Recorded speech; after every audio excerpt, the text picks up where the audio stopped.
pills and instant drugs.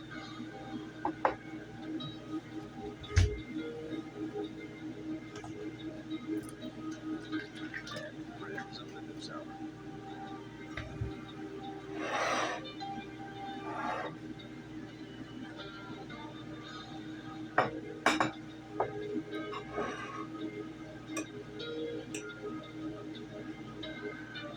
This program was made possible by the Corporation for Public Broadcasting and by contributions to your media station from viewers like you.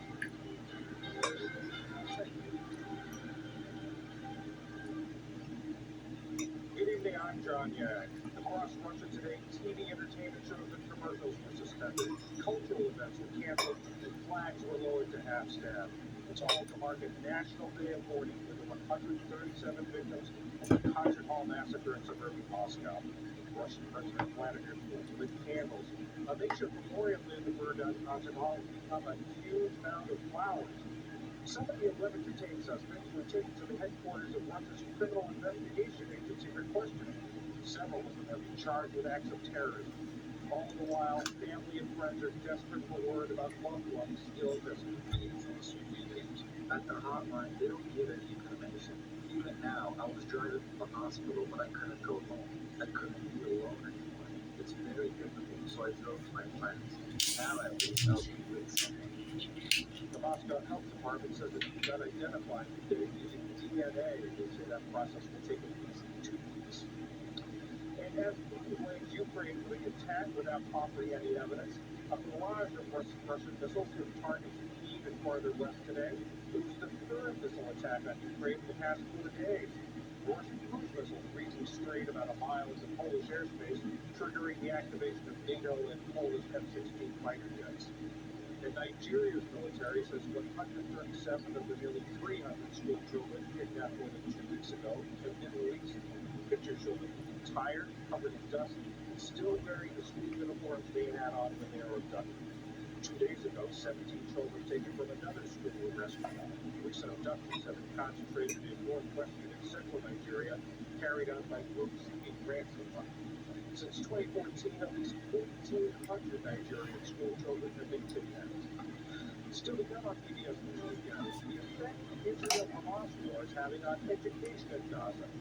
And fighting between rebels and the Congolese army sparks fears of a regional war. This is PBS News Weekend from the Lead TV studios in Washington, home of the PBS News Hour, Midnights, PBS. Abortion will be back in the Supreme Court on Tuesday when justices hear oral arguments in a case challenging FDA rules that make it easier to get mifepristone. That's the medication that accounts for more than half of all U.S. abortions. It's an election year reminder of the role executive branch agencies can play in the post-Roe world, as well as the way the future of reproductive rights will be shaped by leaders from the White House this fall. University of California Davis Law Professor Mary Tickler is an expert in law, history, and politics of reproductive rights. Mary, you recently said this is the most consequential election for reproductive rights in a half century. Why do you say that? Well, I think before this election, what presidential candidates really meant was an opportunity to put justices on the Supreme Court, and that hasn't changed. What has changed is that now, without Roe v. Wade, a Republican president can do quite a bit to limit access to abortion nationally, including in states that voted to protect abortion rights through ballot initiatives or that put protections for reproductive rights in place through their legislatures. So this is the first opportunity we've really had to see what that would look like if we did have a second Trump presidency. Conversely, I think if we have a Joe Biden presidency, Joe Biden in some ways is a sort of firewall against whatever is going to come out of the U.S. Supreme Court. So if conservatives are able to engineer victories in the Supreme Court in cases like the one that's being argued this week, a lot of enforcement discretion is vested in the executive branch. And so in one way or another, there's a lot on the line. Let's talk about the ways that a president could influence this reproductive rights. Sort of the administrative role versus what's the mifepristone? They're fighting about FDA rules. Yeah, I mean, so obviously if the Supreme Court, for example, was to say that the FDA didn't have the authority to allow telehealth abortions in 2021 or didn't had the authority to lift other restrictions on mifepristone in 2016, the enforcement authority, right, the FDA would be the one to say, if someone was violating the new rules, we're going to impose a civil penalty or we're going to impose a criminal penalty. But the discretion about when to do that or whether to do that at all would depend on who's in the White House, right? Who's in that executive branch agency. And it's reasonable to assume that enforcing mifepristone rules that the Biden administration doesn't agree with would be a priority for Biden in the same way it might be if Trump is in the White House and someone is at HHS who feels very differently about mifepristone, potentially even those in FDA itself feel very differently about mifepristone. The Heritage Foundation actually has a whole project of things they want done if President Trump were to win a second term. And one of them is a law governing U.S. mail. Tell us a little bit about that. So this law is called the Comstock Act. It was passed really as kind of an obscenity law in 1873, and it mainly defined, a variety of items that its framers believed encouraged people to have illicit sex, including originally items for procuring abortion. Now there's language in the statute that says items designed, intended, or adapted for producing abortion. So conservative groups are arguing that the Comstock Act makes it a crime to mail any abortion-related item. And the argument as a result, number one, that the FDA doesn't have the authority to allow telehealth abortion, but number two, that no one really has the authority to perform legal abortion because every abortion in the United States takes place using some item in the U.S. mails, whether it's a surgical procedure or a medication procedure. So that question is front and center from Project 2025's Mandate for Leadership that you mentioned.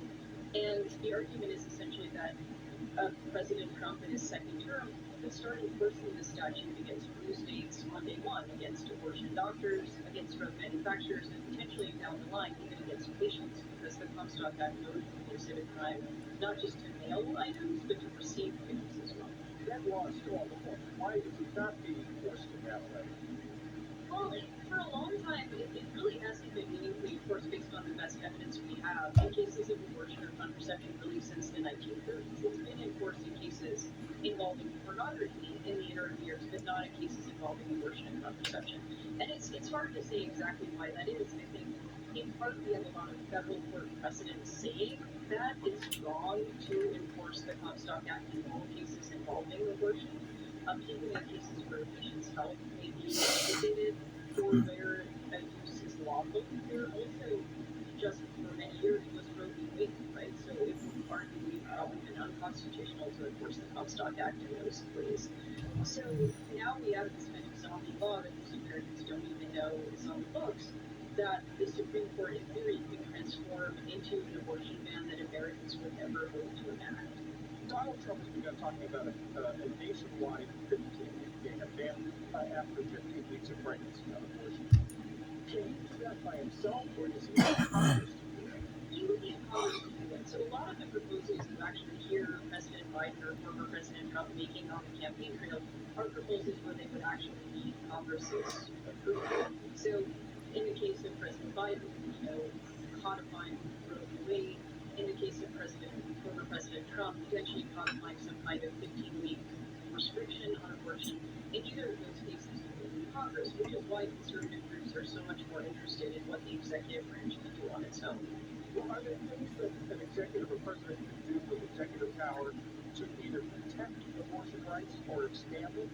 I think it's a little harder for the Biden administration if there would be a second Biden administration, because Biden would have his actions challenged in court. Those actions would ultimately land before the U.S. Supreme Court. The U.S. Supreme Court, as we know, is very conservative and has been pretty skeptical of the idea of abortion access in the past. Barry Ziegler with the University of California, Davis. Thank you very much. Thanks for having me.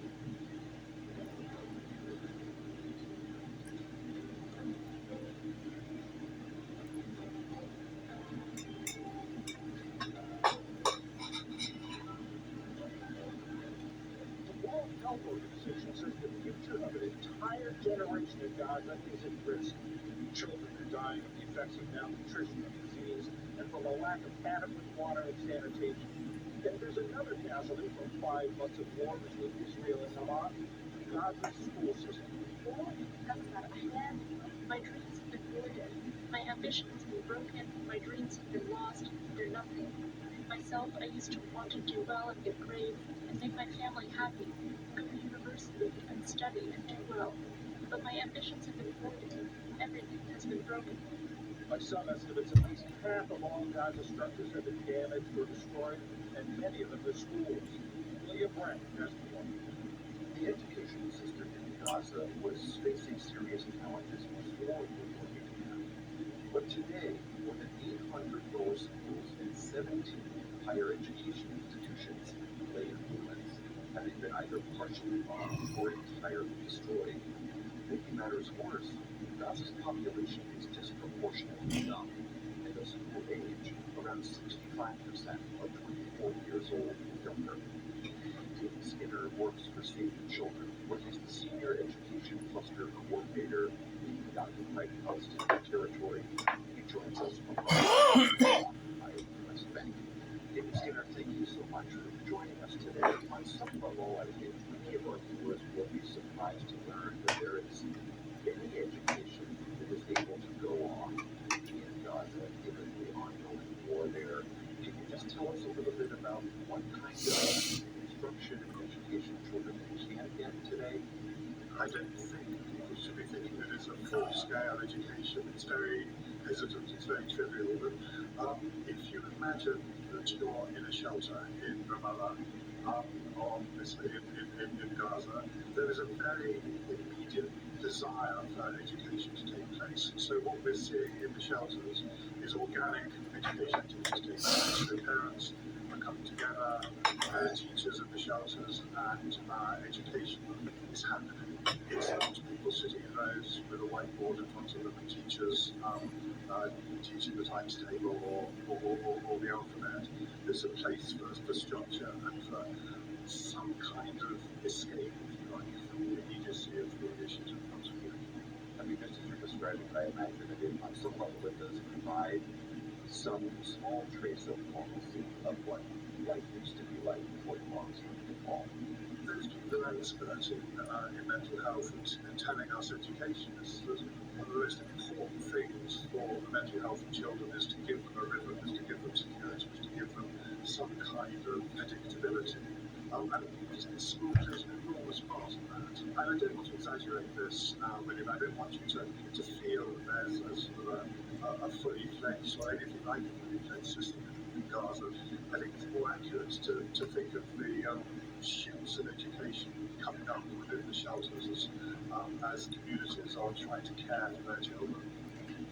And I know it's difficult to encapsulate the experience of all the children you might be working with, but can you just share some sense of what you're hearing from your colleagues about how those children, different shelters are doing? I have children, I think you've got children, and imagine your children in a shelter where you as a parent are concerned, and they as a child are concerned that a missile is going to hit the shelter, that they're going to be harmed if they go into the street, they don't have enough food to eat. Many of them are sick as well. There's diarrhea, there's chest infections and so on going on. Many are facing food poverty in the north. They're facing malnutrition, and their child has been to school since the 7th of October. It's an academic year of schooling that's been lost. So if you had academic dreams, hopes, aspirations, those are taken in. It's not good being a child in Gaza at the moment. We're talking about the schools, and the Israelis argue that they only target structures where Hamas was operating. Have you or any of your staff seen any evidence that that is the case? I have not seen evidence that Hamas have been in the schools. It's not my head of authority. I think what I can say is that over 70% of schools have been either destroyed or damaged. So one of the big challenges we're going to be facing after there is a definitive ceasefire is the physical reconstruction of schools, which is going to be expensive, it's going to be difficult, it's going to be more difficult than say after an earthquake because you've got unexploded ordnance scattered through the rubble. But it's comparatively simple, conceptually at least, compared to some of the other issues that we're going to be facing. The biggest issue that children are going to be facing in terms of catching up is their mental health. Frankly, it's going to be really tough to try to support children who've been through so much going through that. So for the physical, for the educational, for the mental health set of issues, once there's an definitive ceasefire, I can't think of anything I see, and I've been in this service for 20 years now, where you see such a degradation over such a short period of time of an education system. All right, David Skinner of Save the Children, thank you so much for this. That's fine. Thank you.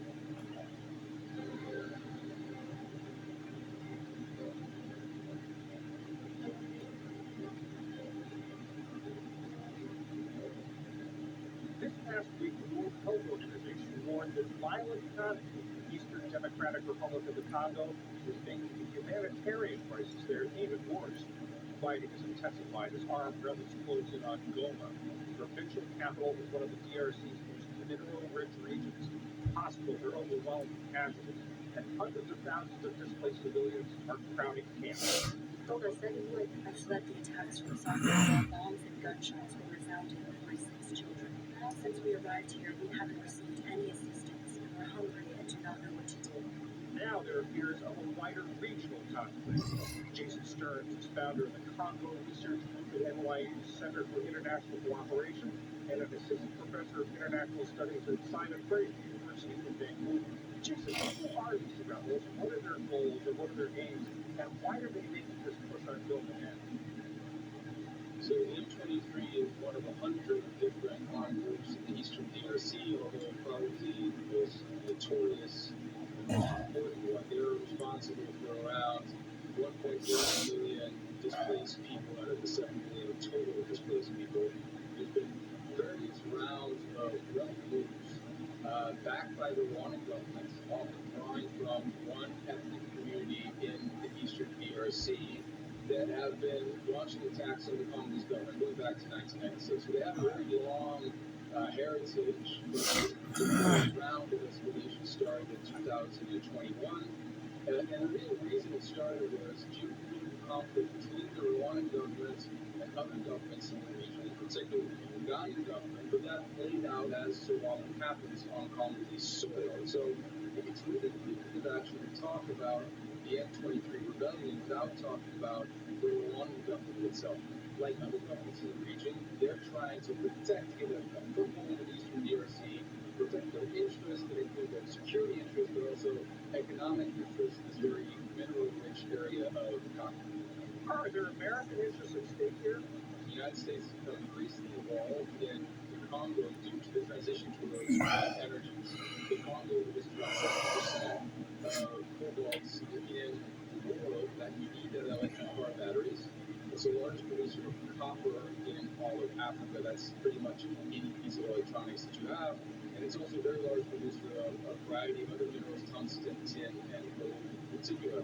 But I think it's also important to highlight that the U.S. has interest here also just because foreigners have always been part of the creation of Congo struggles. It may be difficult for listeners to find Congo on the map, but even Congolese has a feeling that they are the victims of international interference, and they have reason to do so, I think, in particular.